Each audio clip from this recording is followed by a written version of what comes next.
Hello, everybody. This is Emad. I am an author and a mystic. And in today's video, I'm going to talk about your frequency. We're basically going to take a deep dive into what your frequency is and what impacts it and affects it, what makes it stronger, what makes it weaker, and all of that. So please do not forget to subscribe and like the video if you enjoyed it, and let's get started. So to start out, your frequency is how far are you expanded, your energy field, your individualistic space. How far does it expand? How much can it reach? Can it impact? And how far can your individual space and existence of yours extend beyond itself and color the place it is in and touch other people's lives, and how close or far you are towards reaching that heaven on earth, both internally and being able to create it as well externally. So it is mainly about what do you emit and how powerfully do you emit. So we have previously established that your essence is union. However, the scope and the lens that you view the world with is what allows you to have an individual experience. Without that scope of yours, you will not be able to stay in a body and have your human experience unfold. So your individuality is based on that scope and that lens that you view the world in. Now, you do exist under the umbrella of both time and space, and your existence unfolds through motion under the umbrella of these two main elements that contain your individuality. Now, your existence unfolds through motion, and how you execute the motion, the deep internal reasoning behind why you move, and the direction you choose to move in greatly impacts your frequency and what exactly do you reverberate, because it creates your existential focus. Your existential focus is the area of life where your whole existence centers in. So each individual have the unconscious yearning to reach inner realization. However, a certain state of hypnosis for each different person redirects his attention towards a certain life focus where a person's existence becomes focused in that area of life. And what happens is that for a person, that area becomes his main focus, and then he has to unlock the code to that existential focus in order to reach a higher existential focus, in order to reach the state of enlightenment or inner realization. So we find that for each person, their existence is focused in one area. For a person, this might be facing a dark reflection a person has imprinted within them. For another person, it is about survival and trying to transcend that survival instinct within them and try to reach a higher state of existence. So now your existential focus places you on an invisible membrane constructing reality itself. Because we find that reality, although it is physical in nature, it holds far more depth, and us human beings, we're always seeking to dive through that depth that we cannot touch. It is all about the intangible. Why do you move? How do you move? What is the next step? What is the meaning? So us humans, we're constantly trying to dive deep into that intangible part, and that intangible membrane is what constructs reality itself. So for each person, their existential focus places them on a certain dimension on the invisible part of reality.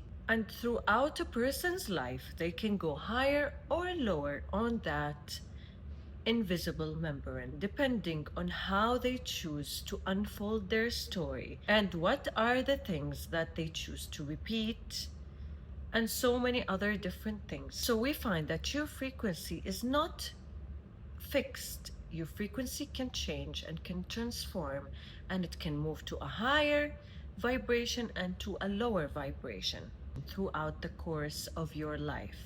Now, for a person to become aware of their existential focus, that act within itself raises a person frequency. Once you become aware of where is do you stand on the dimensions of reality, that act itself, just becoming aware, instantly heightens your frequency and allows you to recognize those who have a similar existential focus. And that within itself can raise you to a higher level. It can exalt you to a space where you can actually guide other people into discovering their existential focus. So we find here the simple act of awareness raises a person's frequency just by becoming aware, without even doing anything or changing, just becoming aware, just diving deep within and recognizing where is it that you are focused. That in itself definitely raises a person's frequency to a person who's aware of where do they stand on the different dimensions of reality. Now think of your existential focus as the cards you have been dealt in this lifetime. You did not choose to be in an environment that constantly focuses on one thing or the other. So that is part of your destiny, part of the cards you have been dealt in this lifetime, and you have the power to transcend this existential focus and rise to a focus that is higher in nature, more connected to the heavens above and to the things that resemble beauty and freedom. Now, the second most crucial thing that determines your frequency is the things you repeat. So, the thin air that is around us every moment of our human experience holds a record of everything that you do, moment to moment. You are watched by this thin air that is around us, and that thin air holds a whole record of the things you choose to repeat and the things you choose to continuously do over long periods of time. So we find that your frequency is not determined by just waking up in the morning and deciding that today I want to feel good and today I want to be in a good mood. It is not decided by such a simple act. Instead, it is decided by what you repeat. Look back on the past 5 years of your life. What were the things that you have been repeating consistently? Try to step outside yourself and watch yourself. Watch this person as if you are watching a stranger and try to recognize what is it have you been repeating? What are your habits? What exactly do you continuously do? How do you constantly feel?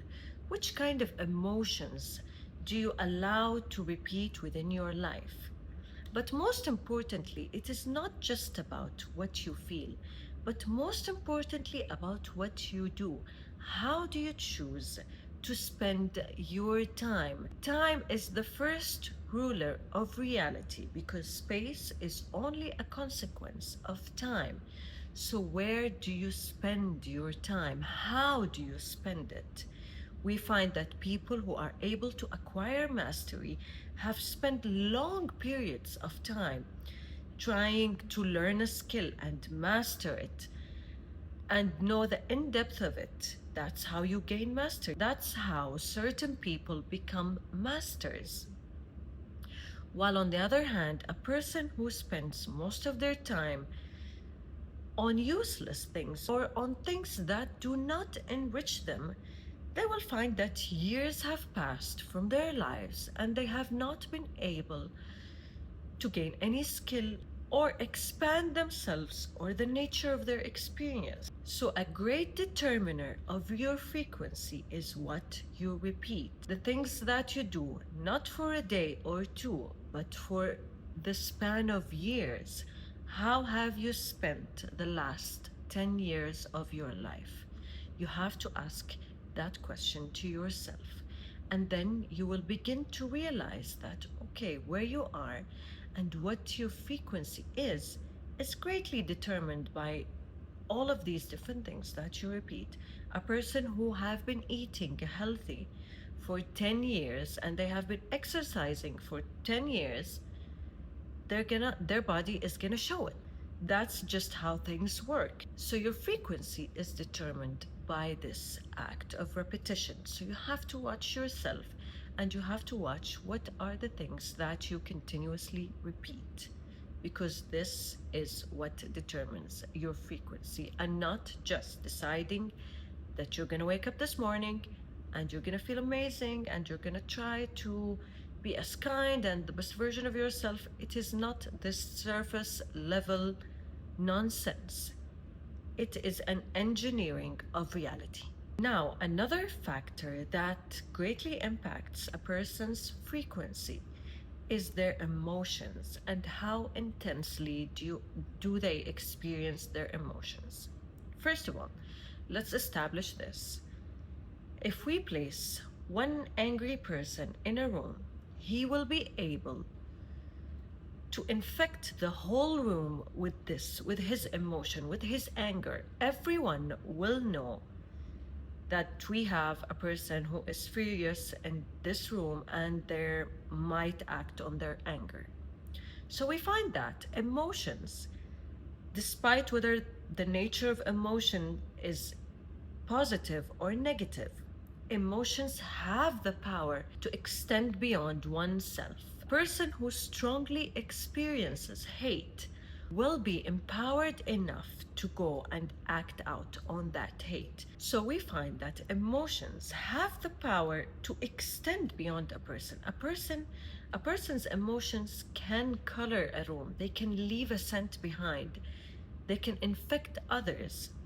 So a great part that determines how high do you reverberate and how strong your frequency is how intensely you experience emotions.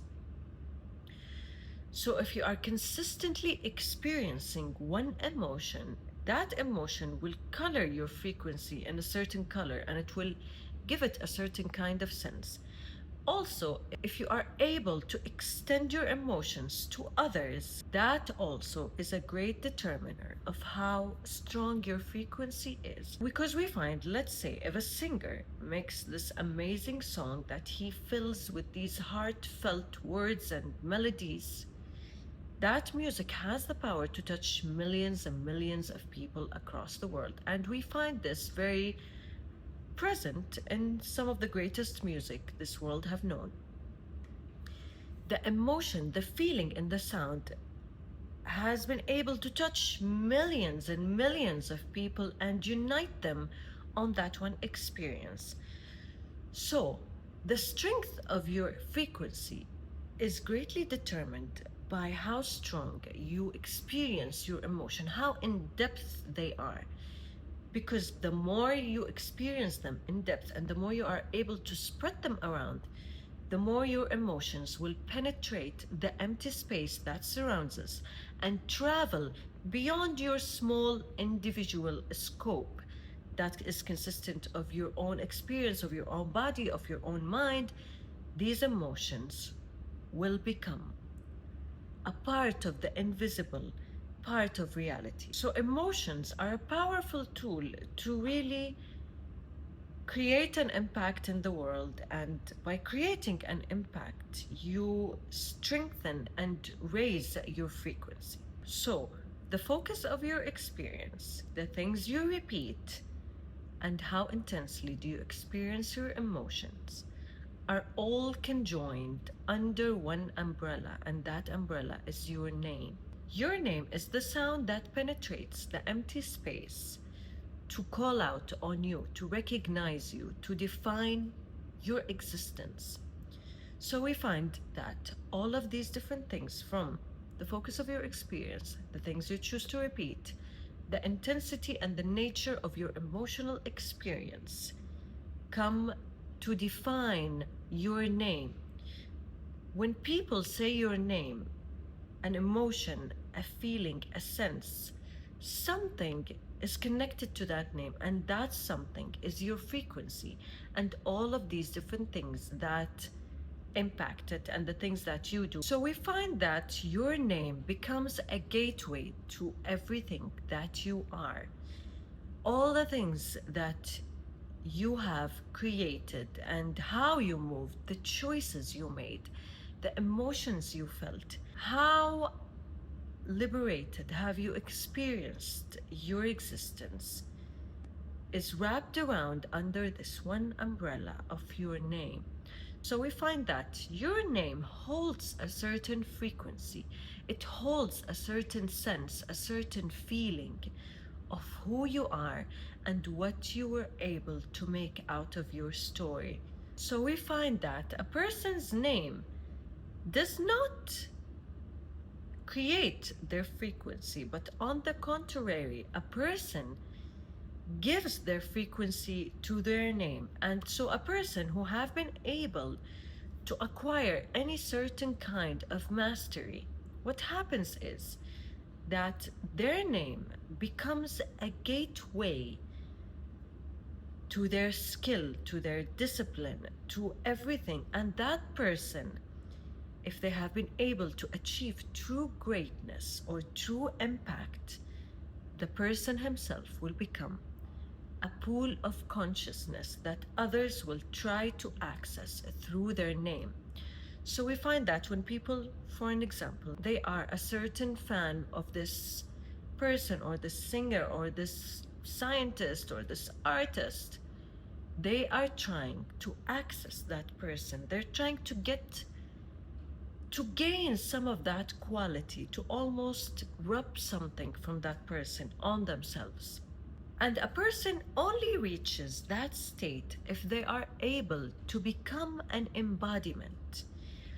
And what does that mean is that when a person reaches a true state of union with a certain exalted quality, a person becomes an embodiment where they might embody true discipline, true generosity, true humility. That person rises so high, their frequency just rises through the roof and reaches a state of embodiment where a person is no longer a person. They represent something. Other people's unconscious just grasps onto that person and recognizes them as something from the heavens almost. Now, another fundamental, crucial aspect that determines how high your frequency is how authentic you are. True authenticity is actually the highest frequency because true authenticity is freedom and self-realization. When a person becomes self-realized, they basically shed everything that is false, that is illusion about themselves. So we find that your frequency is all spiritual. It is all about how in depth, how much do you reach the essence. So when you are authentic, when you drop the masks, when you experience yourself truly, when you allow your heart to direct you, when you express your true thoughts, when you revolt against any mask you might wear, and just rip them all apart and choose to show up as your most raw, true, authentic self, that always raises your frequency to a very high level, and that also gets you close to your freedom. The more authentic you are, the closer you are to your freedom. The more you allow yourself to experience the truth of who you are, the more strongly you reverberate, the more true you become, and the more your existence shapes itself in a new form that is all about truth. So we find that the more authentic you are, the more true you are to your story, to your origins, to your truth, and to your emotions, to who you are without the social mask, the higher your frequency is. So always remember, the more authentic you are, the higher your frequency is. Because every mask that you wear imprisons you behind it. You're almost covering yourself, shielding yourself and your truth. But once you decide to remove all of these masks, to remove all of the things that are shielding you, that are just closing you down and keeping you locked in darkness, the more your frequency will rise and the more your frequency will become more stronger. People cannot look away from a person who is raw, who is true, who shows up as their most authentic, raw self, because that means vulnerability. And the more vulnerable you show, ironically, the more powerful you become. So always remember, stay authentic, accept your story, accept your truth, and embrace it moment to moment. Live from that space of truth, live through your heart, allow the child within you to live through you and allow you to see the world with fresh eyes, moment to moment, and to embrace the beauty of creation, the beauty of everything that is around you. And in this way, your frequency will rise to such a beautiful space, and you will stand on a very beautiful dimension of the invisible membrane of reality itself. Another great factor is your level of focus. So your attention is basically the lens that is watching to grasp an expansive part of the external world. So when you focus, you pick things up that are there to expand who you are. So the more focused you become, and the more you become aware of directing your focus, the more you're able to achieve mastery and the more you're able to acquire knowledge. And that instantly raises your frequency. So it is all about becoming conscious of your attention and where it goes. A person who is, for an example, a person who is looking to know what they want to do for the rest of their life, they want to watch their attention and see where that attention takes them in order to know what they are naturally drawn to. This is the first step. But the second step is consciously directing attention, where you are constantly aware of what you are watching and why you are watching it. In this way, you become intentional, and an intentional person has a very strong and high frequency because they are intentional with their time. They do not spend their time, and remember, they're not spending their time in a messy or unconscious way. No, they are focused and they are basically actively creating their story. They have a vision. They see something. They see a destination that they want to reach. And because they have that vision, they're constantly conscious of where to direct their attention and why they're directing that attention and what is it that they want to gain. And so in this, a person becomes an active creator of his story. So you as an individual existence, you can create a story with your time you have in this space. So a person who has a vision means they are actively creating a story. And this exalts a person and places them on a higher dimension than, let's say, a person who doesn't have a vision, who doesn't have a sense of direction, who do not want to create. Creation empowers, and that empowerment instantly raises your frequency. So do not forget, your frequency is an outcome of everything you do as you live your life. It is not determined by a moment of positive emotions. It is determined by everything you do by every breath you take, by everything you watch, by everything you choose to ignore, by everything you choose to create, by the visions you have, by the habits you do, the way you sit, the way you talk. All of these different things are what places you on that invisible dimension of reality. So always realize the depth of this and never accept the surface level knowledge of today I'm going to wake up and be positive, because it is way more than that. I hope you guys enjoyed today's video, and I will see you in my upcoming videos. Thank you.